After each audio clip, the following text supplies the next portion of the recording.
මේ උතුම් ධර්මදේශනයේ ප්‍රඥා නාලිකාව තුළින් විකාශය කිරීමට ප්‍රචාරය කිරීමට ධර්මදානය සිදු කිරීම සඳහා මත්තේගොඩ හන්දියේ පදිංචි ජයන්ති ගුණසේකර මහත්මිය විසින් මෙම ධර්මදානය සඳහා දායකත්වය දරා තිබෙනවා. උතුම් වූ ධර්මදානවලින් ජනිත වන්නා වූ මහා පුණ්‍ය ශක්තිය අප්‍රේල් මාස 1 වන දිනට ජන්මදිනයේ යෙදෙන ජයන්ති ගුණසේකර මහත්මියටත් මාර්තු මාස 24 වන දිනට ජන්මදිනයේ යෙදෙන බෑනනුවන් වන අසේල චාමර ප්‍රනාන්දු පුතණුවන්ටත් අප්‍රේල් මාස ජන්මදිනයේ යෙදෙන ලලනි ගුණසේකර දායකත්වයේ දරුව අයගේ සහෝදරියටත් නිදුක් නිරෝගී සුවපත් භාවය ලැබී චිරජීවනයේ සැලසේවා.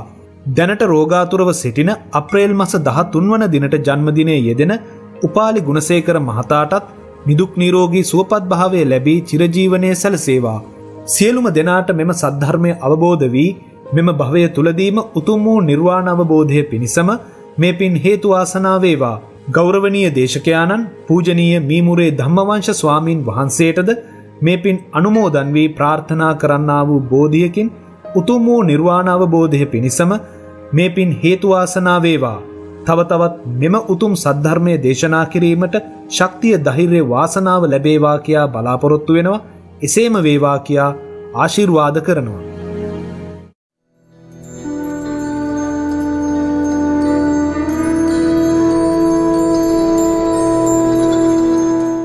වරහතෝ සම්මා සම්බුද්දස්ස නමෝ තස්ස භගවතෝ වරහතෝ සම්මා සම්බුද්දස්ස නමෝ තස්ස භගවතෝ වරහතෝ සම්මා සම්බුද්දස්ස. රාගෝකෝ ආවුසෝ අල්පසාවජ්ජෝ දන්ද විරාගී දෝසෝකෝ මහාසාවජ්‍ය ක්ෂිප්ප විරාගී මොහකෝ අල්පසාවජ්‍ය දන්ද විරාගීති. මෙම ධර්මානුශාසනාව ප්‍රඥා නාලිකාව තුළින් විකාශනය කරමින් සුඛී ජීවිත වැදගත් අවස්ථාවන්දී ධර්ම දානමය පුණ්‍ය කර්මයකට ඉඩකඩ පාදාගත්තා වූ අනුග්‍රහක බවතුන් මූලිකව සිටින්නා වූ සදහැවර පින්වතුනි, දිගු කලක් ධර්මදේශනාවන් කළ අය වශයෙන් ඔබට දැන් සරල කරුණු විග්‍රහ කරන්න නැතුව ගැඹුරුම කරුණක් පිළිබඳව කතා කරන්න තමයි මේ මාතෘකාව අරගත්තේ. මෙය අංගුත්තර නිකායෙහි තික නිපාතේ මහා වග්ගයට අයිති 8 වෙනි සූත්‍රය. මේක අපට නෙවෙයි දේශනා කරලා තියෙන්නේ. අපට අදාළයි ඒ වුණාට. ඒ දේශනා ඉතිහාසය අරන් බැලුවම අන්‍ය තීර්ථකයින් ඔබෙන් ප්‍රශ්නයක් ඇහුවහම ඔබ කොහොමද උත්තර දෙන්නේ කියලා බුදුන් වහන්සේ අහනවා. අඤ්ඤත්තිකා තිත්තකෝ. ධර්මය ඔබ වහන්සේ මූලික වුණාට තමයි තිබෙන්නේ. ඒකට පැහැදිලි කරලා දෙනවා නම් හොඳයි කියලා කිව්වහම බුදුන් වහන්සේ තමයි ඔවුන්ට අදහස් ඔවුන්ට කියන හැටි මේ පෙන්වන්නේ. ආවුසෝ කියන්නේ වැත්නි කියලා ඔවුන් ආමන්ත්‍රණය කරලා එකක් නේ.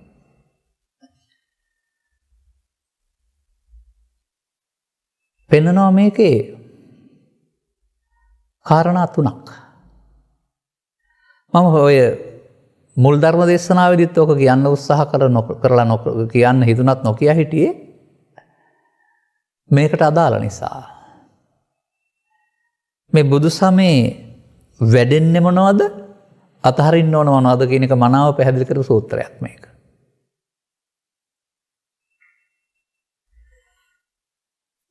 යුතුයකම් හෝ මව්පියන් හෝ ඉඩකඩම් හෝ මේ බාහිර දේවල් අතහැරීමක් ගැන නෙමෙයි මේ කතා කරන්නේ කියන එක. හොඳට පැහැදිලි කරපු තැනක් මේක. ඒ වගේම මේක මම දකින්නේ ජීවිතයක් තුළ පැහැදිලි කරපු එකක් විදිහට නෙමෙයි. වර්තමාන අරමුණ තුළ පැහැදිලි කරපු එකක් විදිහට. මොකක්ද මේ පැහැදිලි කරලා තියෙන පදන් වලින් කියන්නේ? එවත්නි රාගය කියලා කියන්නේ ලොකු වරදක් නෙමෙයි කුඩා වරදක්. හැබැයි සංසිඳෙන්න පමා වෙනවා. සංසිඳීම දන්ද විරාගී. විරාගී කියන්නේ මිදෙනවා කියන එක, දන්ද කියන්නේ පමාවයි කියන එක. දෝසෝක්කෝ ආවසෝ. දෝස් ද්වේෂය ලොකු වරදක්, මහා සාවජ්‍ය. ඒ වුණාට වහාම සංසිඳවන්න පුළුවන් කමක් තියෙනවා. මෝහය ආයෙත් ලොකු වරදක් නෙමෙයි, පොඩි වරදක්. නමුත් සංසිඳෙන්න කල් යනවා. මේ රාග දේශ මොහ සම්බන්ධයෙන් පෙන්නා වූ අර්ථ විග්‍රහයක් තමයි පෙන්වන්නේ. අල්ප සාවජ්‍ය, මහා සාවජ්‍ය, අල්ප සාවජ්‍ය. දන්ද විරාගී, කිප්ප විරාගී, දන්ද විරාගී. සංසිඳෙන්නට පමයි, සංසිඳීම ඉක්මන්, සංසිඳීම පමයි. මේ තුන සම්බන්ධයෙන් තියෙන සටනක් තමයි මේ බුදු දහමේ උගන්වන්නේ. මේ තුන සම්බන්ධයෙන් පවතිනා වූ ඇවිලීයාමක්, වැඩිදියුණුවීමක් තමයි මිනිසා දුකට පත් කරන්නේ. ඒක බුදුන් වහන්සේ වැනි උත්තමයෙක් නැති සමාජයේ ඕක වැඩිදියුණු කරගන්න මිනිසා සැප හොයමින් දුකට පත් වෙන එක නවත්තන්න පුළුවන් කෙනෙක් නැහැ. පුද්ගලයෙක් වශයෙන් හෝ සමූහයක් වශයෙන් හෝ රටක් වශයෙන් හෝ වැඩෙනවා නම් මේ දේවල්, එහෙනම් ඔවුන් අල්ප සාවජ්‍ය සහ මහා සාවජ්‍ය වලට අහු වෙනවා.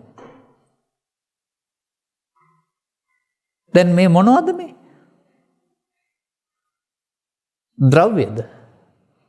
අතින් අල්ලන්න පුළුවන් දේවල්ද? මිනිස් චිත්ත සංහානයන්හි ජනිත වෙන්නා වූ හැඟීම් තුනක්.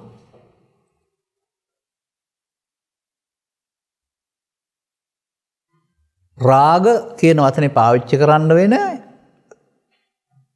ස්වාභාවිකත්වයේ ඉක්මවා ගිය කාමය කියලා, විකෘති කාමය කියන මට්ටමට ගන්න වෙනවා. ස්වාභාවිකත්වය නෙමෙයි. අපි කතා කරන ලෝභ දේශ මොහ තුන වචනේ ගත්තොත් එහෙම ඒ රාග කියන්නේ ওই ලෝභ කියන පැත්තට. දෝෂ කියන්නේ ඊට පස්සේ අකමැත්ත, අමනාපය, තරහව, වෛරය කියන කතා කරන එකට. මෝහ කියන්නේ මේ දෙකම ආශ්‍රයෙන් සහ මේ දෙක නැතුවත් ඇතිවෙන්නා වූ මුලාවකට. දැන් මෙතනින් එහාට තමයි මේ ධර්ම දේශනාව තියෙන්නේ.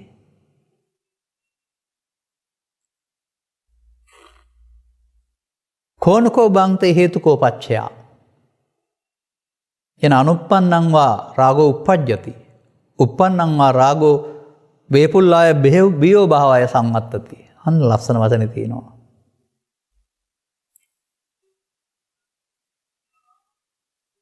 කොහොමද මහණෙනි මේ මොකක්ද හේතුව? හේතුකෝ පච්චයා. නූපන් රාගය උපදින්නටත් උපන් රාගය විපුලත්වයට මෝරා යාමකටත් පත් වෙන්නේ කොහොමද? ඔන්න අපි ළඟ සිදුවෙන පරිහානිය විස්තර කරන හැටි බුදුන් වහන්සේ. මේක තමයි ළමා කාලේ සිට බුදුන් වහන්සේ පෙන්වන පරිහානිය. මේක වචන තුනක් යටතේ පෙන්නනවා. මොකද්ද මේකට පෙන්වන්නේ?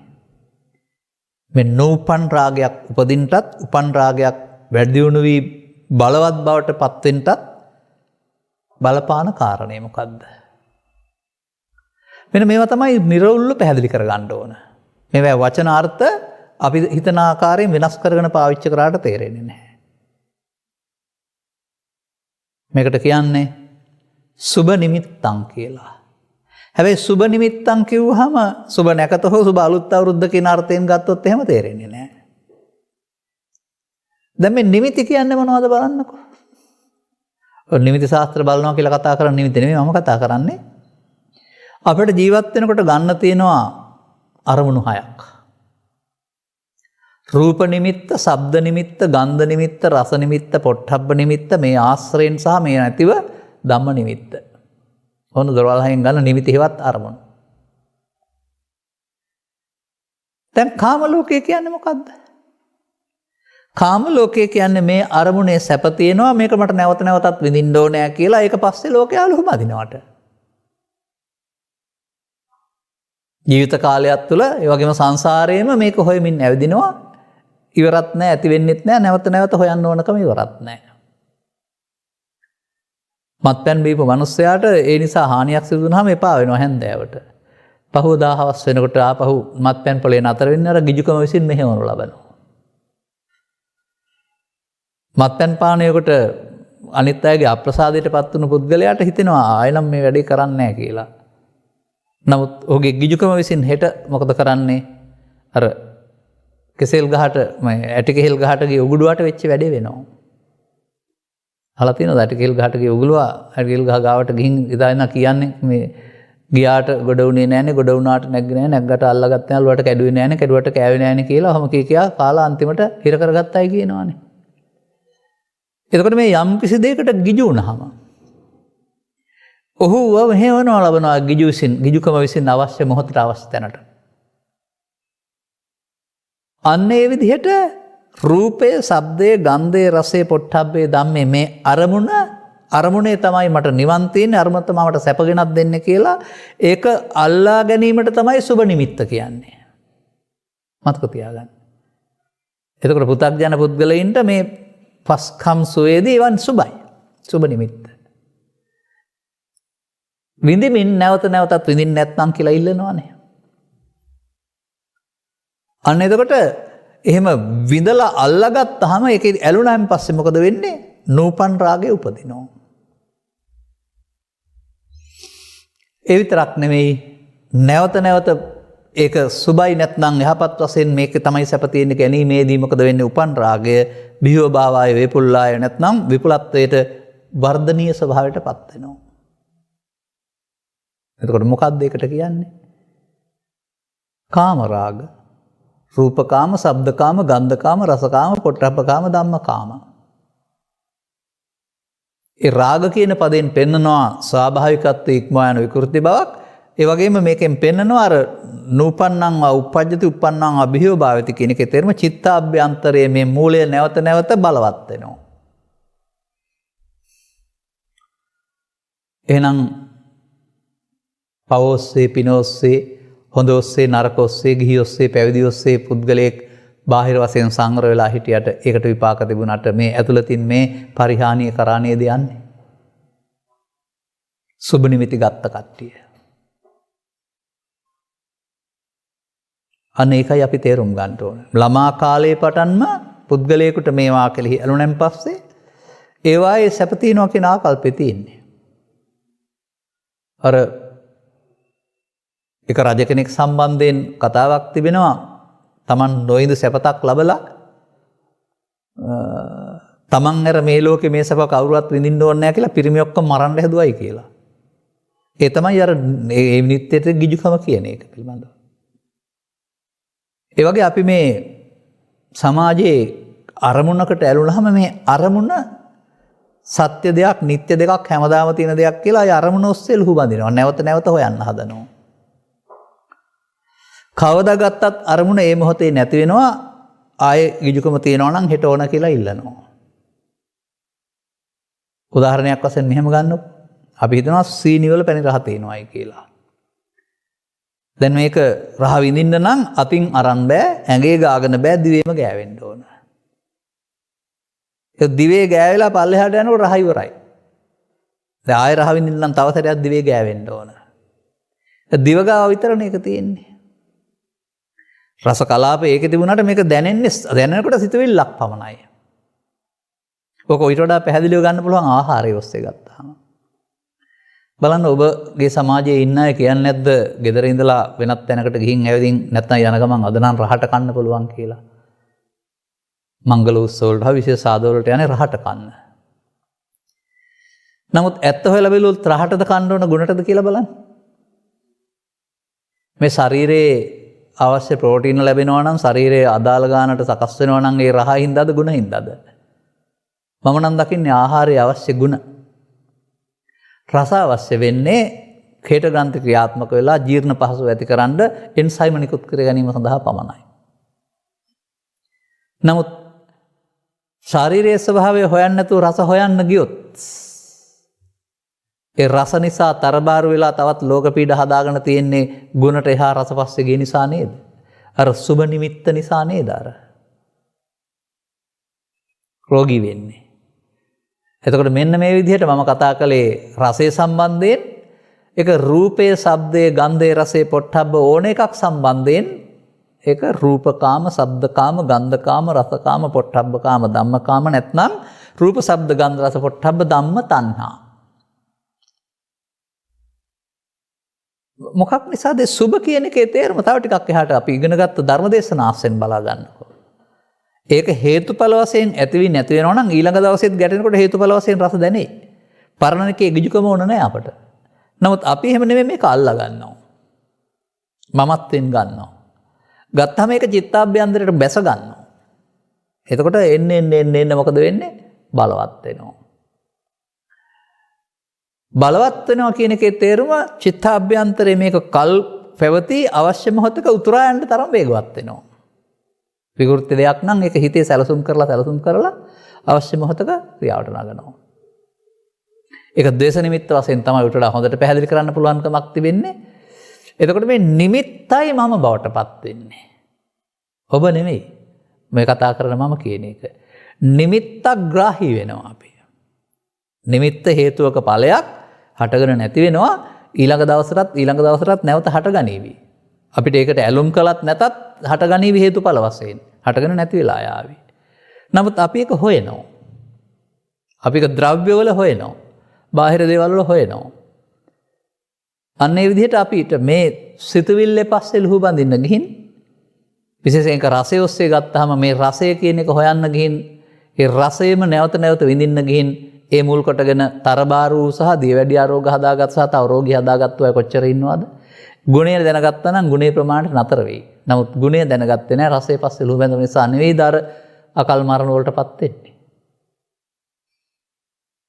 අපි මේ කතා කළේ ඇස විත ගන්න විතරක් නෙමෙයි කනනාසය දිවකය කියන ඔක්කොම ඔස්සේ සුබ නිමිත්ත.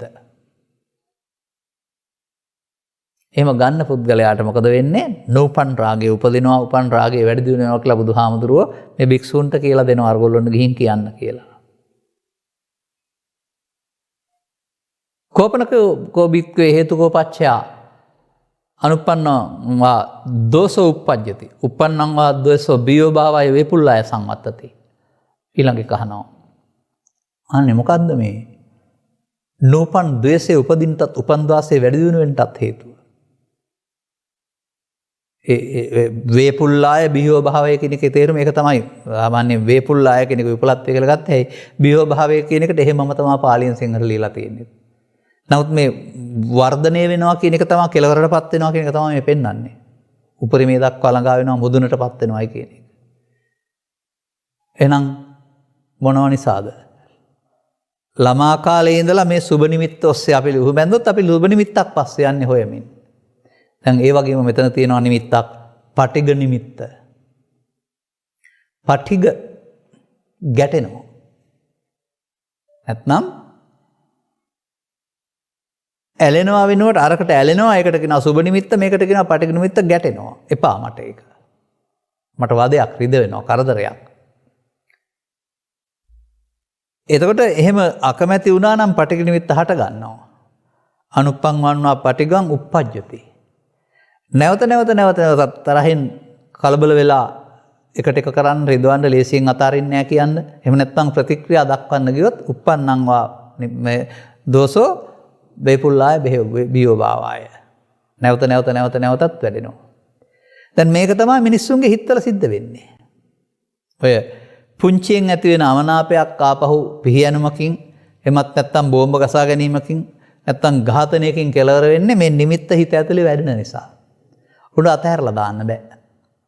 ඒන් සිදුවනේ උන්ට මදිකමක් පාඩුවක්. ඒ මදිකම පාඩුව පියවා ගන්නට අනිත් පුද්ගලයාට රිදවලා විනාශ කරලා යනවා වෙන ක්‍රමයක් නෑ කියලායි ඔහුගේ හිත කියන්නේ. මේ නිසා දිවා රාත්‍රී දෙකේ ඊට සැලසුම් හදනවා. එතකොට මොකද වෙන්නේ? චිත්තාභ්‍යන්තරයේ ද්වේෂ මූලය බලවත් වෙනවා තවදුරටත් බලවත් වෙනවා. බලවත් වන තරමට හදන්න අමාරුයි. ඕකම තමයි මම දකින්නේ බුදු සසුන තුළ තාරුණ්‍යයේදීම පැවිද්දටපත් වෙලා මේක ඉක්මනින් හදාගත්තයි කියන එක. ඒ වගේම වයෝවෘද්ධ භාවයටපත් වුණායට ඒක කරගන්න බෑ කියන අර්ථයකුත් තියෙනවා. ඔය බුද්ධ පබ්බජිත කියන වචනේ බුද්ධ පබ්බජිතයන් හිතුවක්කාරයි කියනවා. ඒ හිතුවක්කාරයි කියන එකේ තේරුම හිතට එන අරමුණට වහල් වෙලා කටයුතු කරනවා වරුණාම ධර්මානුකූල පැත්තට හැරෙන්නේ නැහැ කියන එක. ඒ නිසා මේ බුදු සමයේ වළංගු භාවය ජීවිතයේ අගට ගිහින් හොයන්න නැතුව මුලින්ම තේරුම් හැකිතාක් ඉක්මනින් තේරුම් ගත්තාම මේ බේපුල්ලාය බිහියෝ භාවාය කියන එකට ඇතුළත තියන්න පුළුවන්.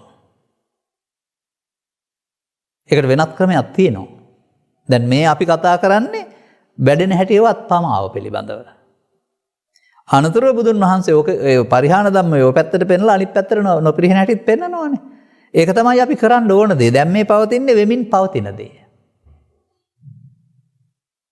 එතකොට අපි කතා කළා රාග කියන මේ අරමුණ වැඩිම සඳහා අරමුණ සුබ වශයෙන් නැත්නම් අරමුණේ සැප තියෙනවා එයයි නැවත ඕන කියලා වශයෙන් ගැනීම. අරමුණ පටිඝ වශයෙන් නැත්නම් තරහෙන් අකමැත්තෙන් අමනාපෙන් ප්‍රතික්ෂේප කිරීම තමයි පටිඝ නිමිත්ත කියලා කියන්නේ.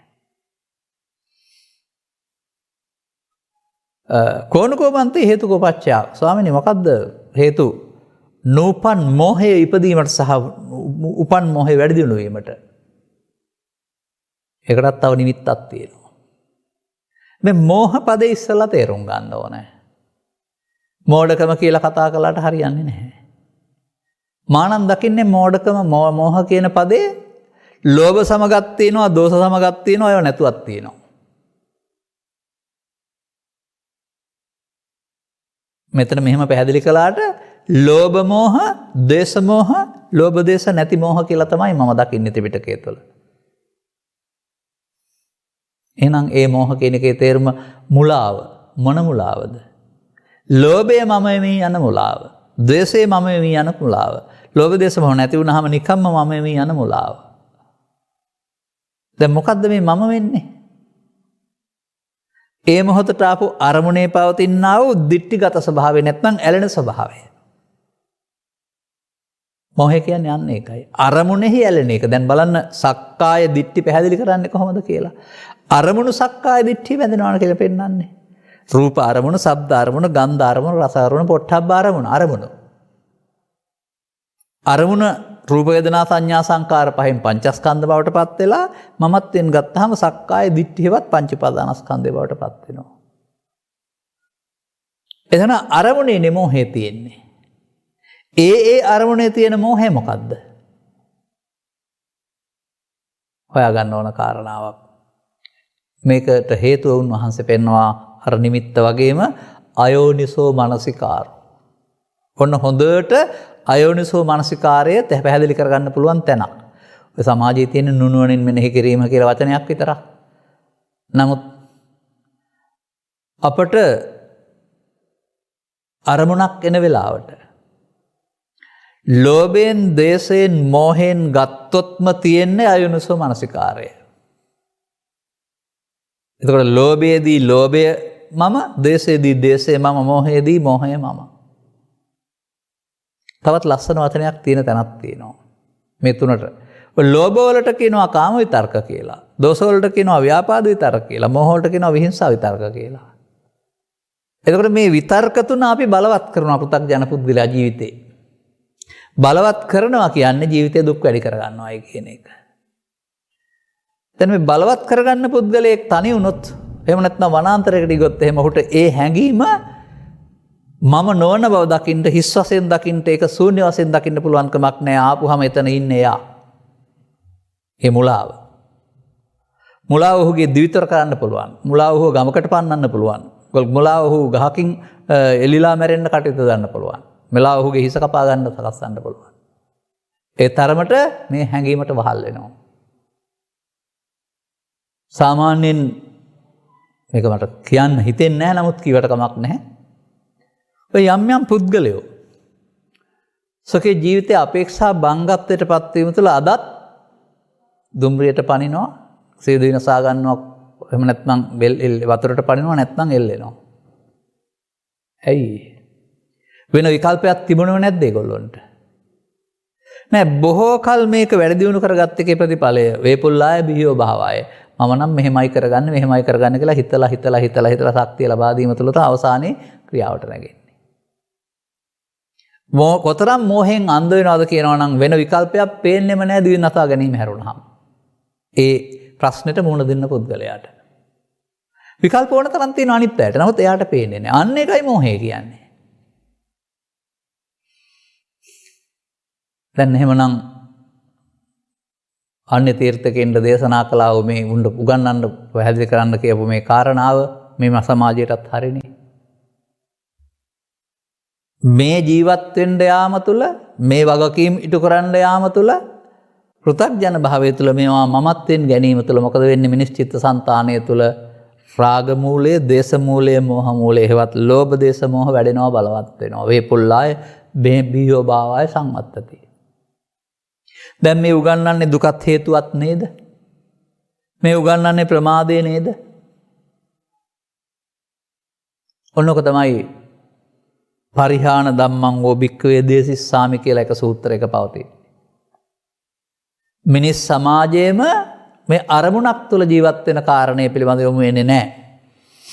මම මේ ඔක්කොම කරන්නේ මම කියන හැඟීමෙන් කතා කරන්නේ. ඔහු මේක සිතකා කියලා දෙකකට බෙදලා සිතේ බලපවත්වන හැඟීමක් වශයෙන් දකින්නේ නැහැ. ඒ නිසා ඔහු සිතට වහල් වෙන පුද්ගලයෙක් බවට පත් වෙලා මොකද වෙන්නේ? මේ කියන විදිහට ළමා කාලේ සිට ජීවිත අවසානය දක්වාම. මේක තේරුම් ගත්තේ නැත්නම් මේ අනුප්පන්නං වා රාගෝ uppajjati uppannං වා රාගෝ බියෝ භාවය වේපුල්ලාය. අනුප්පන්නං වා දෝසෝ uppajjati uppannං වා දෝසෝ වේපුල්ලාය බියෝ භාවය. අන්න පෘථග්ජන ජීවිතය කියන්නේ අනික මොන සම්පත් තිබුණත් මොන භුක්ති විඳත් චිත්ත අභ්‍යන්තරයෙන් මේ රාග මූලය, දේශ මූලය, මෝහ මූලය හටගෙන බලවත් වෙන එක. දැන් මොකද්ද මේ සුබ නිමිත්ත, පටිඝ නිමිත්ත, ආයෝනිසෝ මනසිකාරය තුල තියෙන්නේ? වචන තුනම පෙන්වුවාට. ඒ තුනකට බලපාන ආකාරය තමයි එනම පෙන්වලා තිබෙන්නේ. අපි ඉගෙනගත්ත ධර්මයට අනුවගත් කල මමත්වෙන් ගැනීම. ඒ මොහොතේ එන කාරණාව එය මම බවට පත් කරගෙන ඒ විසඳුමක් සෙවීම සඳහා ප්‍රතික්‍රියා මාර්ගයකට යාම. සංසුන්ව අවසන් කර ගැනීම, අතහැර දැමීම වෙනුවට ඉටු කර ගැනීම සඳහා ප්‍රතික්‍රියා මාර්ගයකට යාම. අමනාපෙන් ඉන්න පුද්ගලයා එක අතහැර දාන්න කල්පනා කරන්නේ කොහොමද මේ මිනිස්යාට රිදවන්නේ? පරිගන්නේ කොහොමද? දේශපාලන වශයෙන් බලපත්වම මාරුවක් දෙන්නේ කොහොමද? ධන විනාශ කරන්නේ කොහොමද? එහෙම නැත්නම් දේවාලයකට ගිහින් මොකක් හරි මේ පරිගැහීමක් වගේ කරන්නේ කොහොමද? අන්න ඒ වගේ ඒ අදාළ විරුද්ධවාදියා විනාශ කිරීම සඳහා යම් කිසි පුද්ගලයෙක් චිත්තාභ්‍යන්තරයෙන් සැලසුම් සකස් කරයිද ඔහු පාවිච්චි කරන්නේ වැඩෙන්නා වූ පටිඝ නිමිත්ත. භාවනාවක් තියනවද? පමාව මිසක්. ඒ වගේම යම් අරමුණක් ඉටු කර ගැනීම සඳහා ඕනෑ කියලා ගිජු වුණොත් එහෙම ඒ අවස්ථාව වෙනතුරු හිත ඇතුලින් මොකද කරන්නේ? ඊට අදාළ ක්‍රම යොදන අපහසුකම්. සිත අන්න එහෙම කපටි සිත. වේලාව එනතුරු ටික සැලසුම් කරලා එකතු කරනවා. එතකොට මේ නිසා මොකද වෙන්නේ? අපි හැම මොහොතකදීම ඒ මොහොතට අදාළ දෙය අවසන් කිරීම පිළිබඳ පැත්තට යන්නේ නැතුව ඒක වැඩෙන පැත්තට පාවිච්චි කරමින් පටිඝ නිමිත්තයි, රාග නිමිත්තයි, අයෝනිසෝ මනසිකාරයයි ටිකට පෝර දාමින් ඉන්නවා.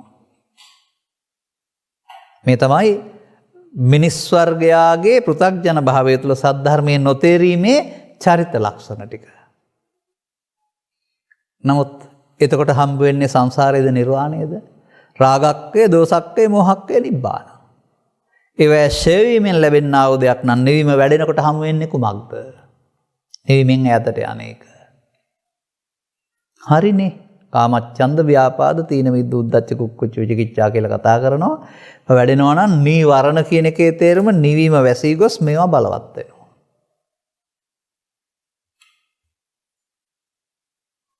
හරි ලස්සනට පැහැදිලි කරනවා මේ කාරණාව. අපි තේරුම් ගන්න ඕනේ. එතකොට ඒක පොතේ නෙවෙයි අපි ළඟ. අපි ළඟ කිව්වහම හැමෝටම මේක සමාන නෑ. තම තමන් මොනවා නිසාද ගැටෙන්නේ? මොනවා නිසාද ඇලෙන්නේ? එහෙමයි හොයන්න වෙන්නේ. දරුවන් වෙන්න පුළුවන්, මැණික් වෙන්න පුළුවන්, ස්වර්ණාභරණ වෙන්න පුළුවන්, රූප, ශබ්ද, ගන්ධ, රස, අරමුණු වෙන්න පුළුවන්. මොනවා හරි නිසා ඇලීමක් තියෙනවා. නැත්නම් ගැටීමක් තියෙනවා. ගැටීම ප්‍රවර්ධනය වෙනු ලබන්නේ තම තමන් ගැටෙන කාරණේ ඔස්සේ. ඒකට සීමිත ක්‍රමයක් නැහැ. දේශපාලනය ඔස්සේ, ඉඩම් අර්බුදයක් ඔස්සේ, විරුද්ධවාදියා කෙරෙහි පවතින විරුද්ධ ආකල්පය ඔස්සේ, එමත් නැත්නම් තවත් ඒ වගේ මොනවා හරි ආකල්පයක් ඔස්සේ නැවත මතක් වෙනකොට චිත්තාභ්‍යන්තරයට පෝර වැටෙනවා, පෝෂණය වෙනවා. ලෝභ, දේශ, මෝහ බලවත් වෙනවා. දැන් මේකට කියන නම භාවනාවද? නෑ, මේකට කියන නම පමාව. අන්‍ය තීර්ථකින්ට මේ කරුණ වැටහෙන්නේ නැතුව ඇති. ඒ නිසා බුදුන් වහන්සේ භික්ෂුන් වහන්සේලා ලවා මේ පිළිබඳව චිත්තාභ්‍යන්තරයේ වුන් දුකටපත් වෙන හැටි මේ පෙන්වන්නේ. හැබැයි ඔවුන්ට තිබුණේ නෑ බුදුන් වහන්සේගේ අවවාදයේ මෙයින් නිදහස් වෙන්නට.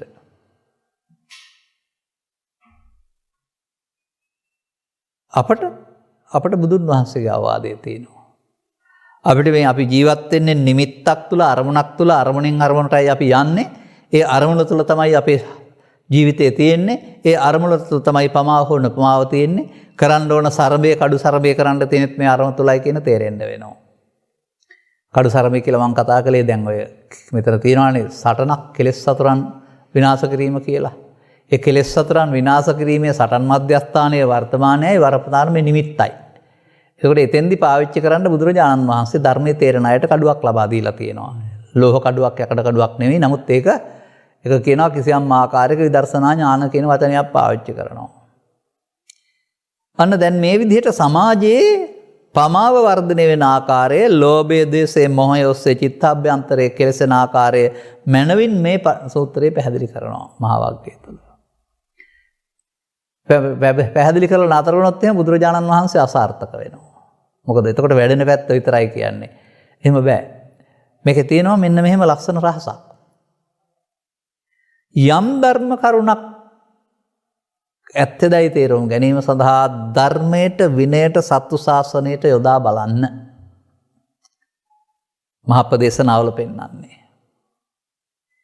බුදුන් කීවා කියා හෝ, රහතුන් කීවා කියා හෝ, පුතග්ජන වැඩිහිටිය භික්ෂුන් වහන්සේලා කීවා කියා හෝ, එක්කෙනෙක් කීවා කියා හෝ, කීවාට පිළිගන්නෙත් නැතුව, ප්‍රතික්ෂේප කරන්නෙත් නැතුව ඔබ යොදා බලන්න ගැලපෙනවද?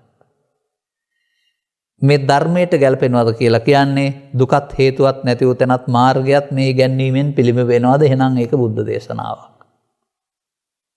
රාග හෝ දේශ හෝ මෝහ කියන කාරණේ විනයනේ හෙවත් හික්මීම සිද්ධ වෙනවද මේ ධර්ම ක්‍රමයෙන්? එහෙනම් ඒක බුද්ධ දේශනාවක්.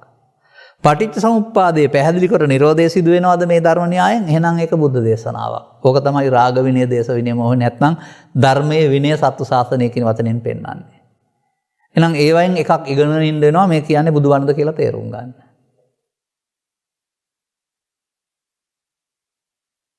හොඳයි. අපි දැන් අනිත් පැත්තට යනවා. මේ පැහැදිලි කිරීම අපි වැඩෙන කාලය ගැන කතා කළේ. දැන් පැහැදිලි කරන්න වෙනවා මේ නොපමා වෙන හේවත් අප විසින් ජීවිතය තුළ කළ යුතු දේ.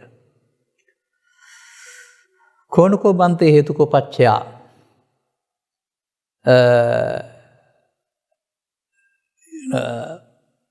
අනුප්පන්නංවා රාගෝ අනුපජ්ජති උප්පන්නංවා රාගෝ පහීයති.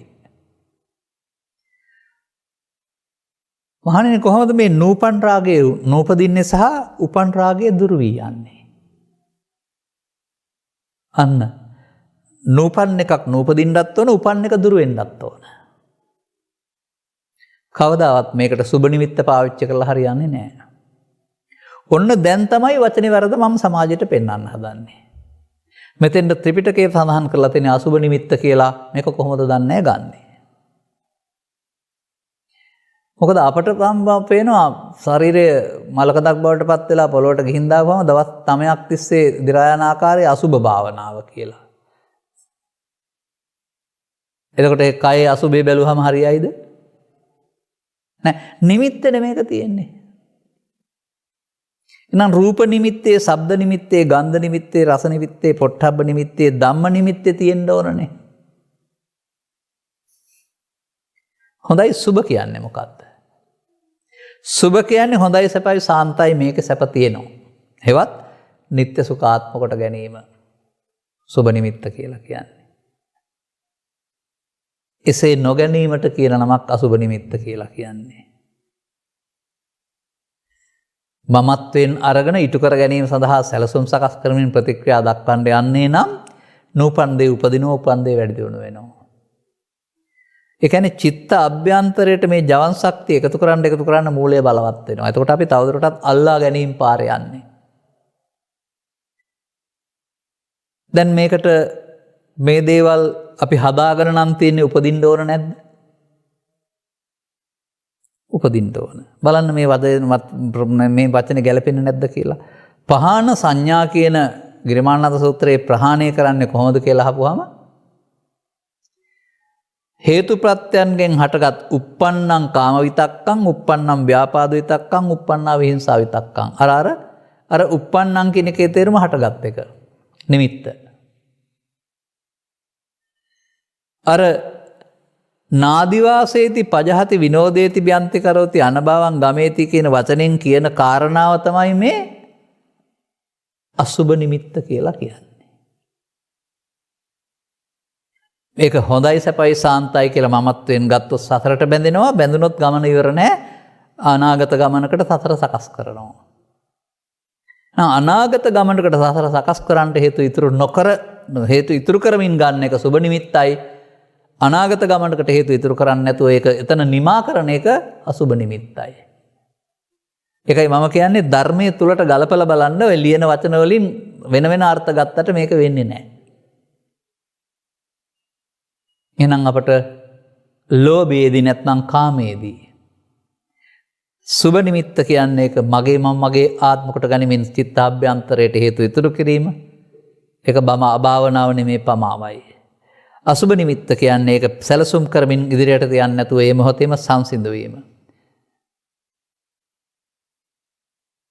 පහීයති ප්‍රහීන වෙනවා. දැන් එතකොට මේ බුදු සමය සම්බන්ධ තුල තියෙන්නේ මම දකින්නේ ප්‍රතිපදා දෙකයි. රාග දේශ මොහ වැඩෙන ප්‍රතිපදාව හෙවත් අනුසෝතගාමී. ඕකේ තමයි බුදුබණ තේරෙන්නේ නැත්නම් ඕකම ඉන්නේ. තේරුම් ගත්ත පුද්ගලයාට පුළුවන් විතරයි ධර්මයේ සරණින් මේක ප්‍රහීන කරන මාර්ගයේ යන්න පුළුවන්. එතකොට වැඩක් නේද අර? වැඩුණදී නැවත වැඩෙන්නදී අවසන් වෙන දක්වාම ආපහු වැඩක් කරන්න තියෙනවා නේද? කරන්න තිබෙන්නේ සිතට අරමුණු වෙන්නේ නැතුව සංසුන්ව තබා ගැනීමෙන්ද? එහෙමනම් uppannam කාම විතක්කං කියලා වදාරන්නේ නැහැ. උපන්දය පවත්තන්නේ කොහොමද නවත්තන්නේ කොහොමද? දැන් සාමාන්‍යයෙන් ඔය වැඩිහිටි මව්පියන් ඔය වගේ ප්‍රශ්නයක් සම්බන්ධයෙන් සහෝදර සහෝදරයන් අතර මොකක් හරි ගැටමක් ඇති වුණාම ඕවා ඉදිරියට ගෙනියන්න එපා කියලා කියනවානේ. සහෝදරත්වයේ සමගිය බලාපොරොත්තු වෙන අය ඕවා පවත්තන්න එපා කියලා කියනවා නේද? ඉදිරියට ගෙනියනවා කියන්නේ මොකද්ද? මමත්වෙන් අරගෙන හෙටට අනිද්දාට පස්සේ ගන්න හේතුවක් ඉතුරු කරන පමාවේ හැතරෙනවා. එතකොට තවදුරටත් වැඩෙනවා. දැන් මම දකින්නේ සද්ධර්මයේ නොතේරුණ අපි පහුගිය අත්තලමුත්තලගේ සමාජයේ ළමා කාලේ සිට මහලු කාලය දක්වාම මේ රාග වේග දේශ මොහ වේපුල්ලත්වයටපත් වෙමින් තමයි ඕන් ජීවිත අවසන් කළේ. අපිටත් ඒ පාරේ යන්න ඕනේද? එහෙනම් බුදුදහමක් ඕන නැහැ. එතකොට තමයි අපට ඇලීම් සංඛ්‍යාව වැඩි නිසා ජීවිත අවසානයේට හරිම ප්‍රශ්නයක් වික්ෂිප්ත භාවයක් අතහැර ගන්න බෑ. අතාරින්න දේවල් තියෙනවා. කොහොමද කියලා හිතෙන්නේ. බාහිරින් යුතුයකම් ඉටු කළාට ඇතුළතින් අතහැරලා තියෙනවා නම් අන්න එහෙම කාරණයක් නෙමෙයි පෙන්වන්නේ. බාහිරින් සියලු යුතුයකම් ඉටු කෙරෙද්දී ඇතුළතින් මේ කෙරෙහි පවතිනා වූ ඇලීම Taman අතහරින්න ඕන. එහෙනම් අපට මට මෙතන කාරණයක් පැහැදිලි කරන්න හිතෙනවා මෙහෙම. මේ uppannam කාම විතක්කං නාදිවාසේති පජහති කියන පදේ දෙමින් ඒක ප්‍රහාණය කරන මාර්ගය කියලා තියෙනවා. එතකොට එහෙමනම් අපට ඇසෙන් කනින් නාසෙන් දිවෙන් කයෙන් ගැටෙනකොට චිත්තාභ්‍යන්තරයේ තියෙන එක ඉපදින්න ඕන. Taman හදාගත්ත තරමටම මතුවෙනවා මේක. හොඳයි අපි වෙනත් බුදු ගුණයක් හෝ තවත් මොනවා හරි අරමුණක් අරගෙන මෙනෙහි කරමින් ඉන්නවා. එතකොට අරවට උපදින්න ඉඩ තියනවද? එතකොට අපට පහාණය කරන්න පුළුවන්ද? නාදිවාසීති පජහති පාවිච්චි කරන්න පුළුවන්ද? වර්තමාන සමාජයේ උපක්‍රමයක් වශයෙන් පාවිච්චි කරනවා. මේවා හිතට ආපුවමයි වදේ තියෙන්නේ. එන්නේ නැත්නම් කියලා එන්නේ නැතුව ඉන්න වෙන ක්‍රමයක් පාවිච්චි කරනවා. වෙන ක්‍රමයේ මත්පැන් පානයේ සිට වෙනත් අරමුණක් අරමුණක් බලවත් කිරීම දක්වා. වෙනත් අරමුණක් කියන එකේ තේරුම කර්මස්ථානයක් කියන වචනෙන් මම කියන්න. පඨවි ආපෝ තේජෝ වායු බුද්ධානුස්සති ආදී වශයෙන් මොකක් හරි පිළිමයක් ගැන හරි මොනවා හරි දෙයක් අරමුණට අරගෙන අරමුණ කෙරෙහි තියෙන ආගය වැඩි දියුණු කරනවා. බලවත් කරනවා. දැන් බලවත් වුණාම ඒක බලවත් නිසා ඒක සිතේ තියෙනකොට අනිත් අට එන්න ඉඩ නැහැ. එන්නේ නැත්නම් ඒ රාගයේ, ඒ ද්වේෂයේ, ඒ මෝහයේ දුක නැහැ හිතට. නමුත් එන්නේ නැත්තේ මෙතන තවත් අරමුණක් తీර නිසා බව තේරුම් ගන්න උට හැකියාවක් නැහැ. ඒ නිසා එන්නේ නැතුවම තමන් ගාව මේවා නැහැ කියලා හිතනවා. මෙන්න මෙහෙම තමයි ධර්මයේ තේරුම් ගත්තේ නැති සමාජයේ කෙලෙස් යටපත් කරමින් හදාගත්ත සමාධියක් ඔස්සේ බබලුව ගියේ. නැවත නැවත බලවත් වෙන්න අරව නැහැ කියලා හිතනවා. බබලුව ගියත් ඒ ධානය ඉවරනකොට ආපහු අල්ප නැත්නම් හීන සත්තු බවට පත් වෙන්න පුළුවන්කමක් තියෙන අර මූලය යටපත් වුණා නිසා ඇරුණාම විනාශ නොවන නිසා. ඒ නිසා මේ යටපත් කිරීම තුළ වෙන දේ මම දකිනවා මෙහෙම. විශාල ගින්නක් ඇවුරුණයි කියලා හිතන්න දැන් අලුගඩක් තියෙනවා. අලුගඩ ඇතුලේ පුංචි ගිනි පොපරක් තියෙනවා. දැන් අලුගඩ නිවිලා ගිනි පොපරක් තියෙන බව පේන්නේ නැහැ. හොඳයි මේ හුලඟක් අල්ලලා මේ අලුගඩ සේරම තුනි වෙලා යනවා. මෙතෙන්ට පුළුන් කෑල්ලක් ලං වුණොත් අර පුංචි ගිනි පුපුර ආපහු ලෝකෙම ගිනි තියෙන ගිනි කන්දක් බවට පත් වෙන්න බැරිද? මේ අත්කලමතානුයෝගීන් ප්‍රතිපදාවේ ඔන්න ඕකයි කරන්නේ. මේ ගිනි ගුලිය ගිනි පුළුංගුවක් බවට පත් කරලා හංගන එක. ඒ ධානය විපාක ඉවරලා ප්‍රතිසන්දි ගත්තම මනුස්සින් අතරට හෝ තව තැනකට ආපහු ආයෙත් අර මූලයෙන් රාග දේශ මොහ බලවත් වෙනවා. එහින්ද තමයි යතාපි මූලයේ අනුපද්දවේ දල්හේ ගාථාවේ පෙන්වන්නේ මුල කපන්න නැති තාක්කල් කඳ කොච්චර කැපුවත් මුල දලු ලබන්නාසේ තණ්හා අනුසය ඇති විට නැවත නැවතත් දුක්ඛං ඉදම් පුනප්පුනං නැවත නැවතත් මේ පංච උපාදානස්කන්ධය හටගනී කියන්නේ.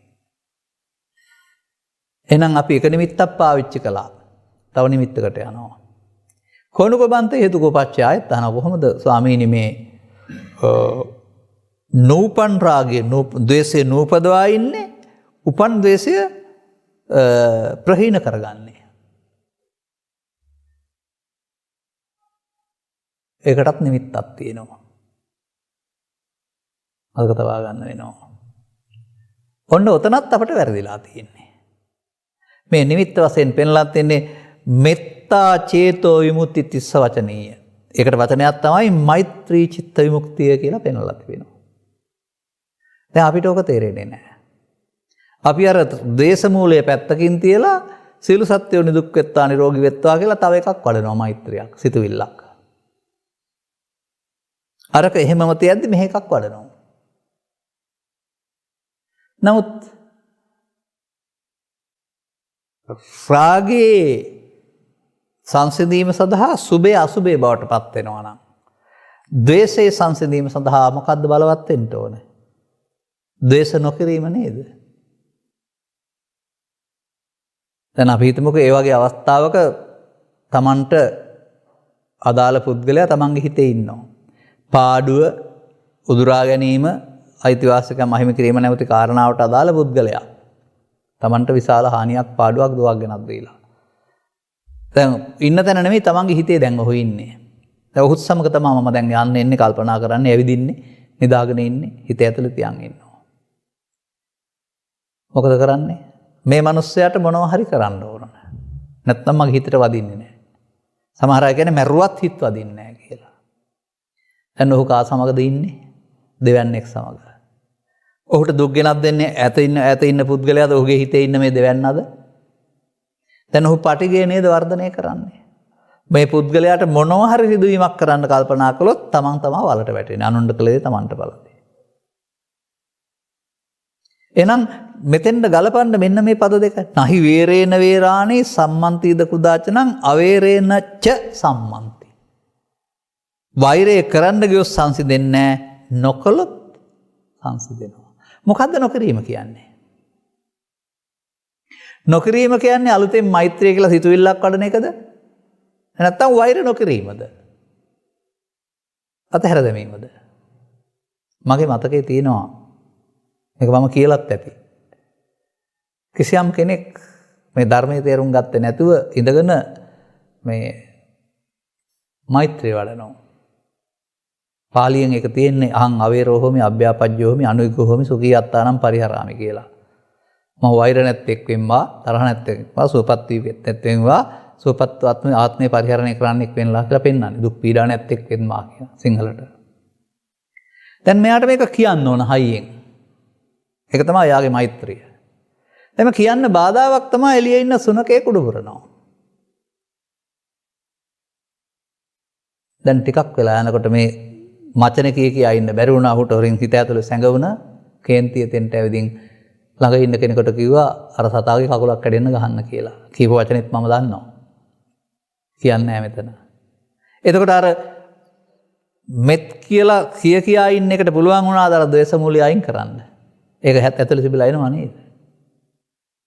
දැන් දේවදත්තත් මොකක් දෙකක් කරලා ඔක යටපත් කරන උඩිනුත් ගියානේ නේ. ඒක නැති වුණාට පස්සේ ආපහු බුදුන්ට කරන වෛරය නැමැති මූලය නැති වුණාද එයාගේ? ඒ බුදුන්ට කරන වෛරය බුදුන්ට විපාක දුන්නාද? ඔහු ගියාද පල්ලෙහාට? අනුන් හෙලන්නට වලක් කපන්නා ඒ තුල වැටිලා මේ යන්නා. මේ ලෝභ කරන්න, ද්වේෂ කරන්න ගියොත් Taman මනසින් පහලට වැටෙනවා. මනසින් පහලට වැටුනොත් පහළ වූ මනසින් ප්‍රතිසන්ද ගන්න ගියාපුවම ඒකට අදාළ මිනිස් උත්පත්තියට වඩා පහළ තැන් තමයි පාර හැදෙන්නේ. ඒ මූලයේ තත්ත්වය යනවා. ලෝභයට එක පැත්තක්, ද්වේෂයට තව පැත්තක්. ඒ නිසා මේ මෙත්තා චේතෝ විමුක්ති කියන එකේ තේරුම වෛර නොකිරීමෙන් අර තරහෙන් සිත මුදවා ගැනීම. එහෙනම් අපට හැම මොහොතකදීම මේ බඳු අපි මේකට කියන්නේ uppannam ව්‍යාපාද විතක්කම් කියලා. ඇහෙන්ද, කනෙන්ද, නාසයෙන්ද, දිවෙන්ද, කයෙන්ද ආවේ කියන්න දන්නේ නැහැ. එන එකක් ආවුවවයි. Tamanට තේරෙන්න ඕන Taman දැන් ඉන්නේ ව්‍යාපාද විතර්කයේ තුල කියලා. දැන් තමාව මෙහෙවන්න හදන්නේ තමන්ගේ වචන අතපය ක්‍රියාකාරකම් නැත්තම් මුදල් බලය ආයුධ බලය දේශපාලන බලය මෙහෙවන්න හදන්නේ ව්‍යාපාද විතර්කයේ විසින්. භාවනාවක් තියනවද? රහසිගතව ව්‍යාපාද විතර්කයේ විසින් තමන්ට අදාළ බලය අනිත් අයට විරුද්ධව පාවිච්චි කරන්න හදනවා. ඒකක්වත් නොකිරීම නේද මෛත්‍රිය කියන්නේ. දැන් බලවත් නැති නිසා කෙනෙකුට පහර දෙන්න බැරි නිසා නිහඬ වෙන්නේ නැහැ. බලවත්ව සිටියේදීත් ඒක නොකර ඉන්නවා නම් තමයි මෛත්‍රිය කියලා කියන්නේ. තමන්ට බලය තිබියදීත් ඒක නොකරන එක. දැන් බලය නැති පුද්ගලයෙක් බැරිකම නිසා නිහඬ වෙයිද? නෑ ඒක නෙමෙයි ඇත්ත සිද්ධිය. අනේ විදිහට අපිට මේ ද්වේෂ නොකිරීම කියන්නේ යමක් කිරීම නෙමෙයි. ඒකම නොකිරීම. දැන් නොකිරීම කියන එකේ තේරුම මොකද්ද? කිරීම කියන එකේ තේරුම මමත්වයෙන් ගන්න ඉස්සරහට තබන්න හේතු තැබීම නොකිරීම කියන එකේ තේරුම ඉස්සරහට නොතබීමින් අවසන් කිරීම. එහෙනම් අපට අර ළමා කාලයේ සිට බණ තේරෙන්නේ තාක්කල් මේ නිමිති තුන වැඩෙන ආකාරය බුදුන් වහන්සේ පෙන්වනවා අනිතීර්ථකින්ද පෙන්වවාගේම අපට. රාග නිමිත්ත, දේශ නිමිත්ත, මෝහ නිමිත්ත මමත්වයෙන් අර ගැනීම තුළ සුභ නිමිත්ත, පටිඝ නිමිත්ත, අයනුසෝ මානසිකාරය නම් වූ වචන තුන යටතේ අපි මේ තුන බලවත් කරලා තිබෙනවා. දැන් අපට ආපහු යන්න කියලා නේද මේ කියන්නේ? එතකොට ක්‍රමයෙන් නැවත අනුගමනය කිරීමක් තුළ කන්දක් නැග්ගහම පල්ලමක් තියෙනවා වගේ. මේ සංඛ්‍යාව තුළ ගෙන දුන්නා වූ පීඩනය සංඛ්‍යාත්මකව අඩු වෙනකොට Tamanට තේරෙවි ඇතුළත කිසියම් ආකාරයක දැවිල්ලක්, තැවිල්ලක් නැති සැනසෙල්ලක් තියෙනවායි කියලා. අනිත් එකටත් අපි යමු. ඒක පැහැදිලි කරන්න කාරණා ගොඩක් තියෙනවා. කතමංච බික්කවේ. කොහොමද මහණෙනි?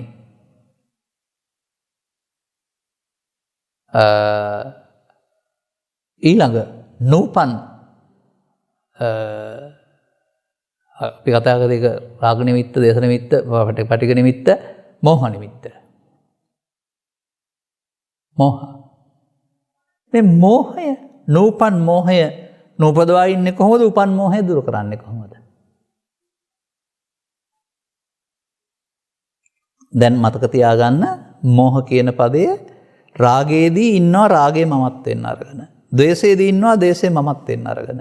කෙනෙකුට රාග දේශමව සංසිඳුනොත් රාග දේශවල මෝහය නෑ. නමුත් තවත් අනාගාමී සරහත් අතර මෝහයක් තියෙනවා. රාග නැති මෝහ නැති කියන එක සූත්‍රයක තියෙනවා කේමක සූත්‍රයේ. එතකොට මේ මෝහ කියන එකේ තේරුම මම මේ යන මුලාව කියන එකනේ.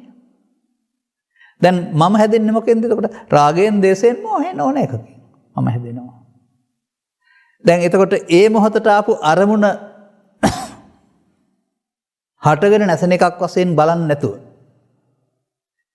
ඒකට අගයක් එකතු කරලා මම මේකට නිකන් ඉන්න ඕනේ නැහැ ක්‍රියාමාර්ගයක් ගන්න ඕන කියලා ගත්තාම එතන ක්‍රියාත්මක වෙන්නේ කය වචන වුණාට ක්‍රියාත්මක වෙන්නේ මෝහය.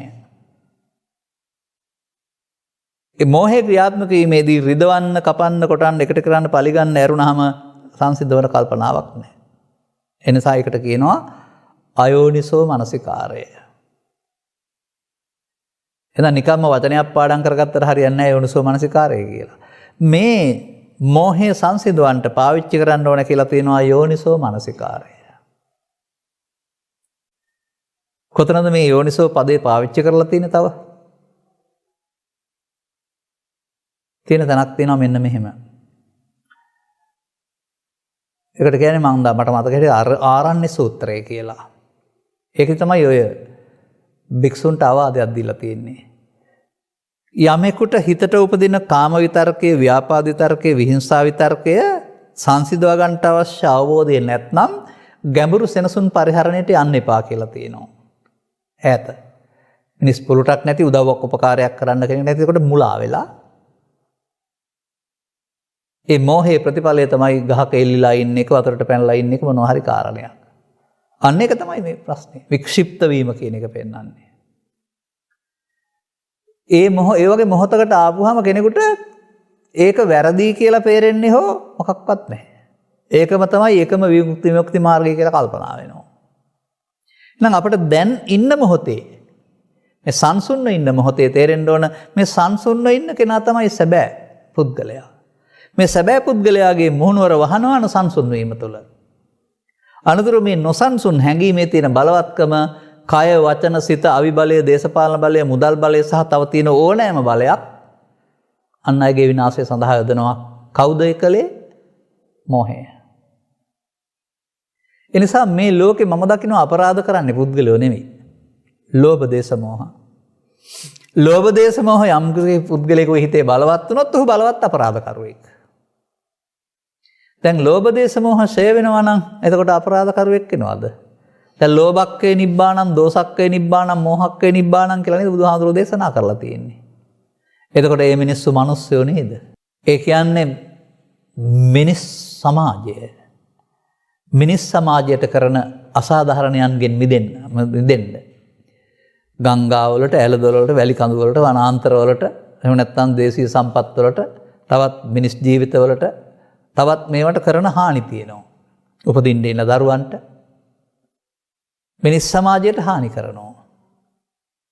ඔවුන්ට මුදල් සම්පත් ලැබෙනවා, මිනිස් සමාජයට හානියක් වුණාට කමක් නැහැ. දැන් මේකෙන් අත මුදවා ගන්න මොකද්ද කරන්න ඕන? ඔවුන්ට අවබෝධය දෙන්න ඕන. අවබෝධය දෙන්න බැරි නම් නීතිය පාවිච්චි කරන්න. පළවෙනි පියවර බාලම පියවර නීතිය පාවිච්චි කරමින් පාලනය කරන එක, වළක්වන එක නෙවෙයි පාලනය.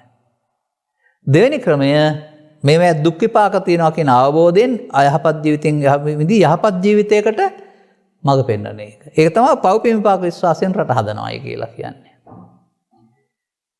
අපි ඒක වැහැර කරන්නේ නැහැ කොයි වෙලාවකවත්. ඊටත් එහා ගිය තව එකක් තියෙනවා. ශික්ෂණයක්. ධර්මයේ දන්නා නිසා පවු නොකරන බව. මොකක්ද ඒ? ධම්මාදිපතෙය්‍යොන් කියලා වෙන තැනක මම පැහැදිලි කරලා තියෙනවා.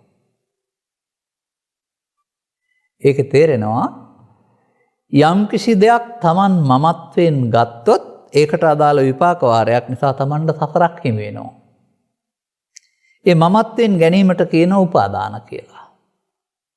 දැන් අපි මේ කතා කරපු රාග නිමිත්ත, දෝෂ පටිඝ නිමිත්ත, අයෝනිසෝ මනසිකාරය කියන තුනේමත් පවතින්නේ ඔය උපාදානය කියන දෝෂය. එහෙනම් බුදු සමය උපාදානය මුල් කොටගෙන සසර පැවැත්ම සහ දුක පැනුවා වූ දහමක් බුදු සමය. එනිසාට ලෝකේ දුක පැනුවා තියෙන දුක තියනවා කියප එකක් නෙමෙයි. උපාදානය මුල් කොටගෙන තමන් දුක හදා ගන්නවා, අඬ ගහ ගන්නවා කියලා දේශනා කරපු ධර්මයක්.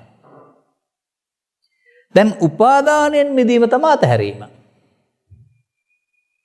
ලෝභය, දේශය, මෝහය නැමැති හැඟීම අතහැරීම ඇරුණාම ඇඳුම් පැළඳුම් හරි කෑම්බීම් හරි යුතුයකම් හරි මේවා අතහැරීමක් නෙවෙයි.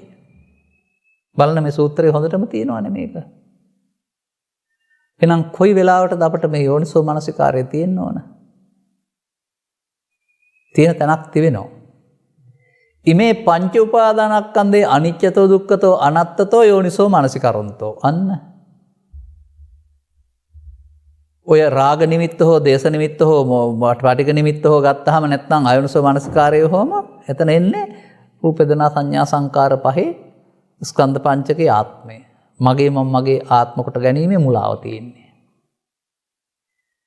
එහෙනම් මගේ මම මගේ ආත්ම කොට ගැනීමම අයෝනිසෝ මනසිකාරයයි. එහෙනම් අපි සතර හදමින් ඉන්නවානේ. දැන් සතර හදමින් ඉන්නවා නම් සතර හදන තැන සතරින් මිදෙන තැන බවට පත් කරන්න ඕන. අන්න එතකොට අපට මෙතැනම මේ අපේ මේ මොහොතේ දැවෙන තැනම ඔය හැඟීම නැත්නම් දැවෙන්නේ නැති තැනක් තියෙනවා. ඒක අපි පාදා ගන්න ඕන. මතු කර ගන්න ඕන. අර වයින් වැහිලානේ තියෙන්නේ. නීවරණ වලින් වැහිලා තියෙන්නේ. නීවරණ කියන පදේ පාවිච්චි කරන්නේ කාමච්ඡන්ද ව්‍යාපාද තීන මිද්දුද්දච්ච කුක්කුච්ච කියන හැඟීම් වලට ඒවා ආපුහම නිවීම වැහෙනවා කියන්නේ. එහෙනම් ඒවා හිස් කරන්න නෙමෙයි වෙන්නේ. එහෙනම් වර්තමාන මොහොත මොනවාගෙන් වහලා හරියන්නේ නැහැ. මොනවයින්වත්. නිදහසේ ඉන්න ඕන.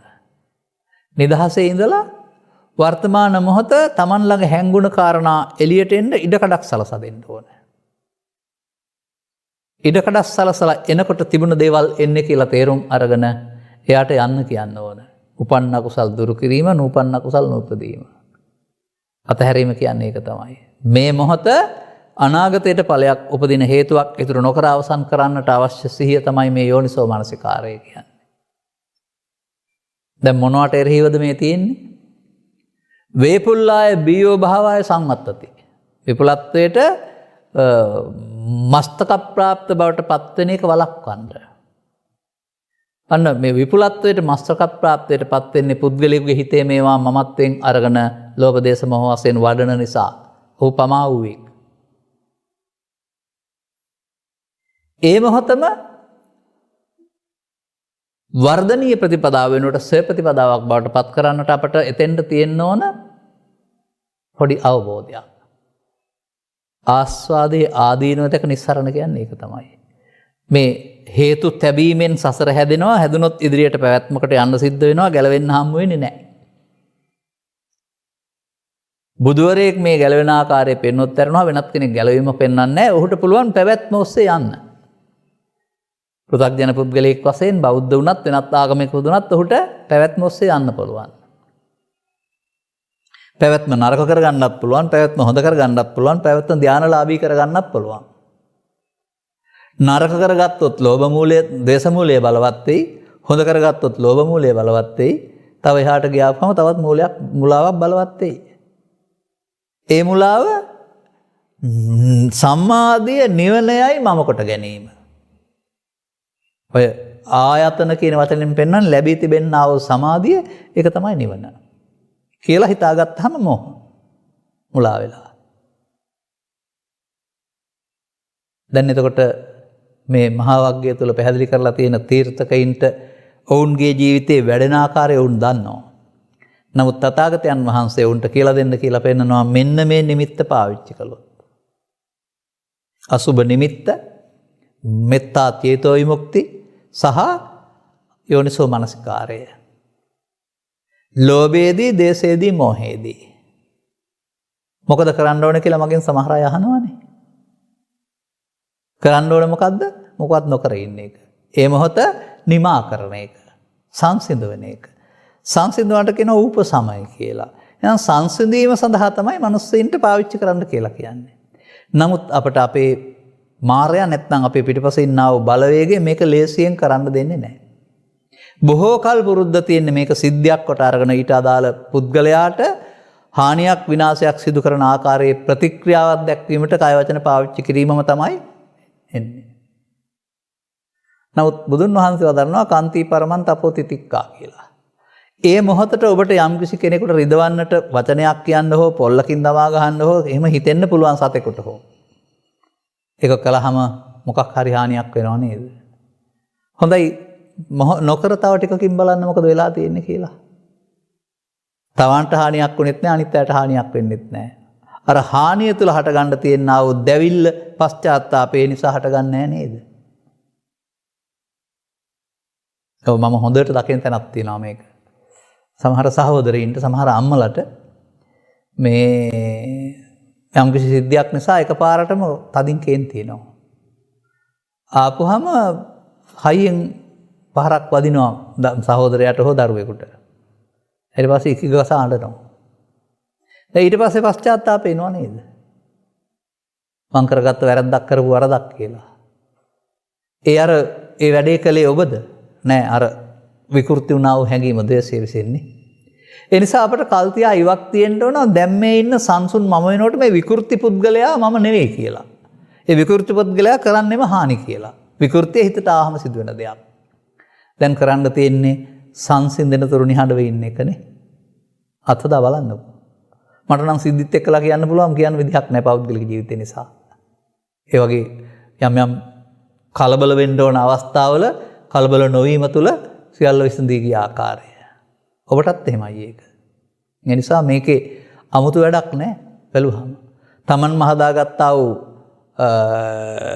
සුබ නිමිත්ත, පටික නිමිත්ත, අයෝනිසෝ මනසිකාරය නම් මේ තුන අපට දුක් ගෙනත් දෙනවා.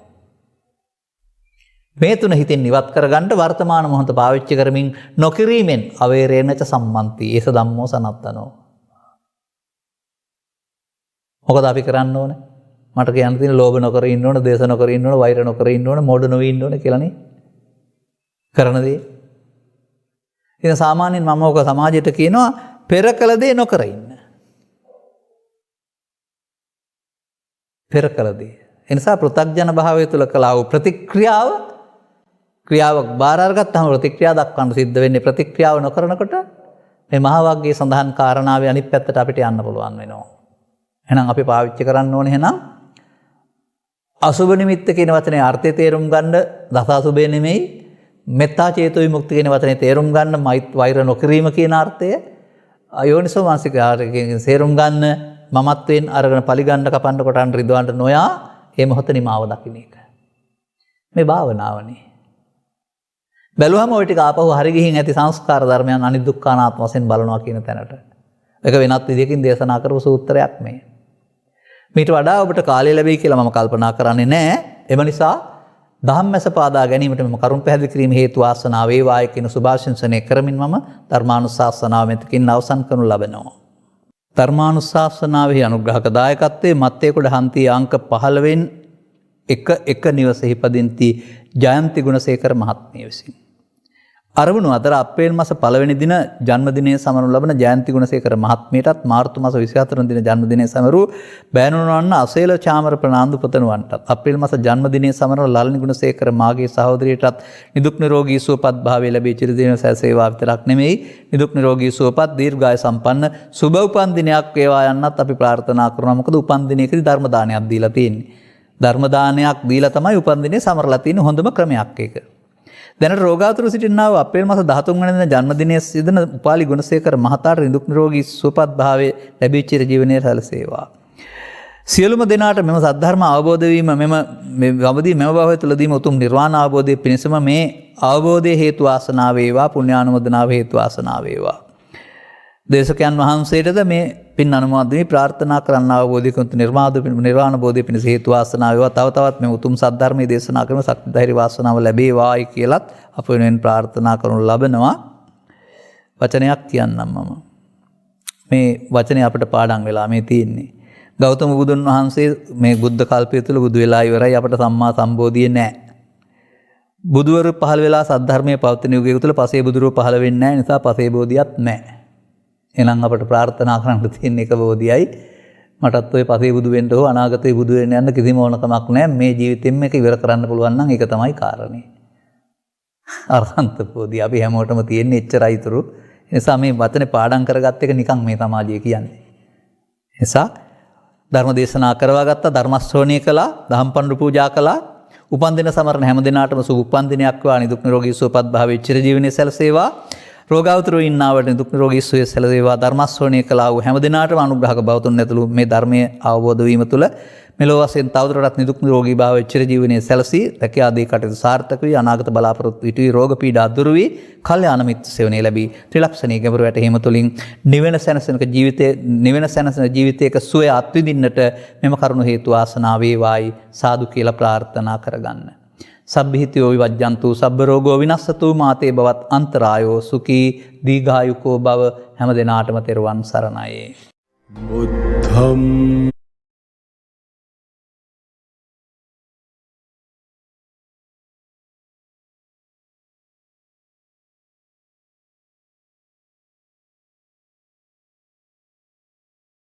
රාගක්ඛයෝ නිබ්බානං